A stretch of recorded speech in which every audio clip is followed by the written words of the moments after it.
Hello everyone, welcome to the session. In this session, we are going to learn for loop in Python. In this session, we are going to cover the uses of range function. Then we will discuss the syntax of for loop. Then after we will discuss few examples with for loop. Now start with the range function. The range function of Python generates a list which is a sequence data type of Python. It could be used with the following syntax: range. First value is lower limit, second is upper limit, and third one is step value. In these three values, only upper limit is mandatory. First and third arguments are optional. One more thing, all values should be integers. I have given some examples such as range 1, 10, 3. Here the start value is 1, end value is 10, and the step value is 3. The output is 1, 4, 7. Try to understand this. Next example is range 10. Here the output is 0, 1, 2, 3, 4, 5, 6, 7, 8, 9. Another example is range 10, 1, -2. The output is 10, 8, 6, 4, 2. The following points must be noted down. First, default value of lower limit is always 0. If we skip the lower limit, it will be used as 0. The step value will be 1 as by default, and the upper limit is not included in the list. It means whenever you try to generate a list with a stop value of 10, it will end up before 10. Now the syntax of for loop. The syntax is very simple.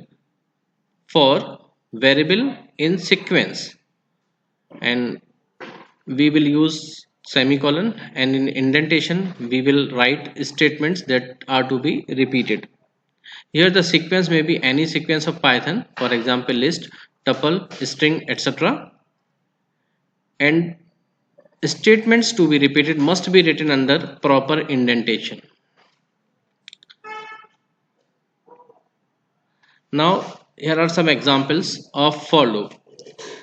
Before going to the examples of for loop, we will try to find out some output of range generated by a range method with the help of for loop. Now we focused on the Jupyter screen. I am writing the code for I in range 1, 20, 3. I have mentioned start value, stop value, and even the step value, and I'm going to print I. Can you guess the answer? Okay, have a look. The answer is 1. Start value is 1, step value is 3, so the next value after 1 is 4, then 7, then 10, then notice the last value. The last value is 19, and which is before the stop value. One more example of using range for I in range. We are just assigning one value, 9.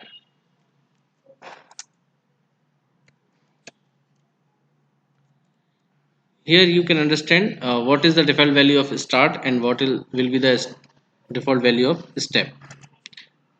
Here is some error because I have written in place of I. Now I have corrected it. You can execute and see the output: 0, 1, 2, 3, 4, 5, 6, 7, 8. The last value is 8, which is stop value minus 1. I hope that you have understood the use of range method. Now let's back to the slide. Here few examples are written. Number 1, find the sum of all numbers between 1 to 10. We have to find the sum of all numbers between 1 to 10. Now the first problem is to how to generate the range between 1 to 10. we have one answer. We can generate it with the help of range method, and then we can sum the numbers with the help of for loop.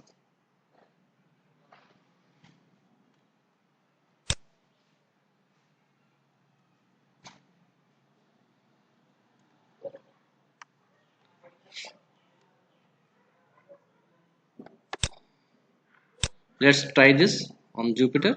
For I in range, because we have to take the numbers between 1 to 10, we will start from 11 and stop value will be uh, start from 1 and the stop value will be 11, and simply we are going to find the sum of numbers. The first statement will be sum equals to 0, another is loop, and in the loop body we will write sum equals to sum plus I. Now print the sum. Now let's execute the program. The answer is 15. So you can see that with the syntax of for loop is very much simple. For variable name, I have chosen I as a variable name, and in range I have given 1 as start value and 11 as stop value. Sum equals to sum plus I is a statement that is to be repeated number of times, which depends on the range. Here we get the answer 55. Another question is to print the following pattern. To print this pattern, we have to store a message hello in a variable, and then we can use the for loop.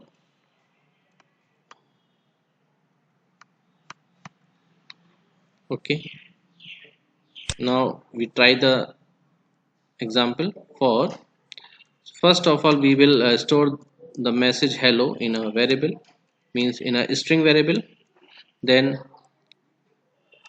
one more variable in which we are storing null. Then we can use the for loop for I in msg. Msg is a string and it can be used in place of sequence also. Here we will write s equals to s plus I, print s. Execute the program. You are getting hello because I have printed the statement of outside the loop. Now if we move the statement inside the loop, it will give the desired output. Let's have a look. We are getting h in first line, he in second line, hel in third line, he double l in fourth line, and finally he double l the fifth line. These are the few examples of for loop. Now it's your turn to do some exercise. The exercise is first, predict the output of the following program. I have given two questions for you. First is for q in range 100, 50, -10. You have to print the value of q. Second is for z in range -500, 500, 100. You have to print the z value. You can do both the example by yourself. And another one is write a program to find the sum of all even and odd numbers between 1 to 100. You can also try this program at your own. But I think I may give you the solution of this program. So let's move to the Jupyter notebook. Here I am going to write the code for finding the sum of all even and odd numbers between the range of 1 to 100. We will take two variables for storing the sum of even numbers and sum of odd numbers. I have taken two different variables, first sum e and sum o. For I in range, because we have to take the range between 1 to 100, I am mentioning the end value as 101. In this for loop, I have to check whether a number is even or odd. So for this I am going to use a if condition. If I mod 2 equals to 0, it will be a even number. I'm going to add up this in the sum e variable. Sum e equals to sum e plus I, else the number will be added up in the sum o variable. Sum o equals to sum o plus I.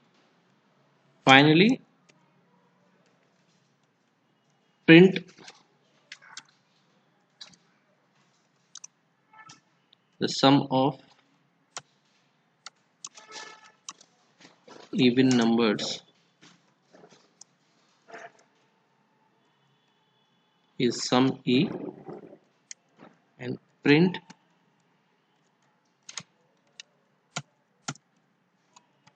the sum of odd numbers